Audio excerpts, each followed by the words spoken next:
Yo creo que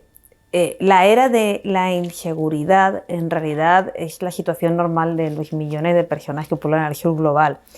y que el derecho internacional nunca les ha dado respuesta. La gran mayoría de personas que actualmente viven y trabajan en el sur global en condiciones no compatibles con el bienestar o con la vida digna no tienen ni siquiera esta sensación de mayor inseguridad, siguen estando en una situación de vulneración permanente de sus derechos humanos. Yo creo que es importante recordar que en el mundo hay 49 millones de esclavos y esclavas y que una gran parte de ellos son niños que están cosiendo la ropa que llevamos, que están recolectando el cacao del chocolate de Nestlé o haciendo la ropa para marcas deportivas. Estamos en el momento de la inseguridad sobre nuestra sostenibilidad futura, estamos en un momento en el que la crisis fundamentalmente es ambiental, en un momento en el que la crisis es de cuidados, en este individualismo brutal, y estamos en un momento de crisis de legitimidad del sistema. Todos estos discursos de inseguridad acaban derivando en comportamientos individualistas, en comportamientos de bunkerización de la vida, en este fenómeno, ¿no?, de vallado vital, de vallado de las casas, de comportamiento de las élites intentando, ¿no?, dotarse de seguridad privada, dotarse de sitios que parecen búnkeres para vivir apartados de la gran mayoría de la población mundial. Vivimos en este momento en una paradoja con respecto de los derechos humanos. Estamos viendo cómo el derecho internacional de los derechos humanos está enfermo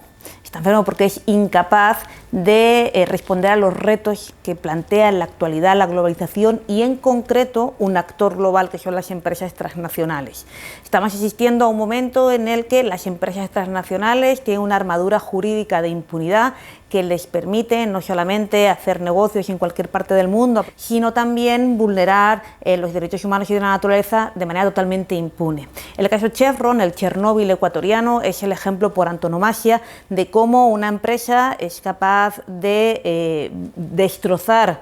centenares de hectáreas y de vida en la Amazonía ecuatoriana, de hectáreas de naturaleza, de bosque, de vida, y no solamente acabar impune, sino además utilizar un tratado bilateral de inversión, un proceso más que dudoso, para atacar al propio Estado ecuatoriano. El ejemplo de Chevron nos demuestra que en la actualidad las transnacionales capturan estados. Hasta tal punto está capturado que el acuerdo entre el FMI y el gobierno ecuatoriano tiene una cláusula que permite destinar los fondos del préstamo del FMI para pagar laudos arbitrales. Con lo cual lo que estamos diciendo es que el dinero que el FMI le presta a Ecuador va a ir a las arcas de Chevron Texaco, en compensación por haber destrozado nuestra Amazonía.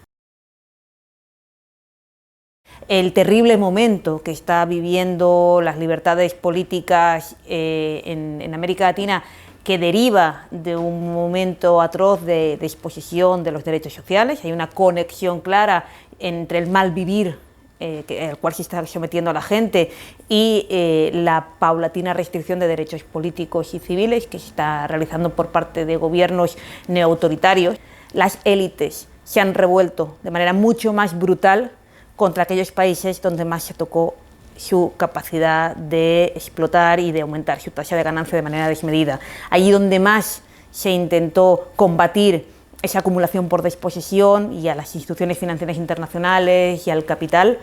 allí es donde las élites se han vuelto con mayor brutalidad, utilizando todo el aparato internacional, todo el aparato estatal que han conquistado en partenariado con las transnacionales. Pero por otro lado también tenemos la esperanza, el poder constituyente en el más puro sentido, el pueblo latinoamericano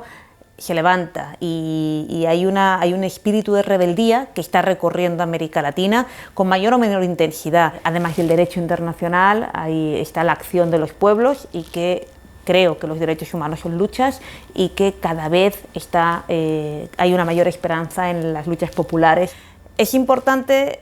Yo creo que tenemos que volver a pensar en esto, en volver a pensar no con ánimo de criticar, sino como hacemos de la ciencia crítica, hacer escombros para volver a construir con ellos. Es hacer un camino más amplio para la victoria del futuro.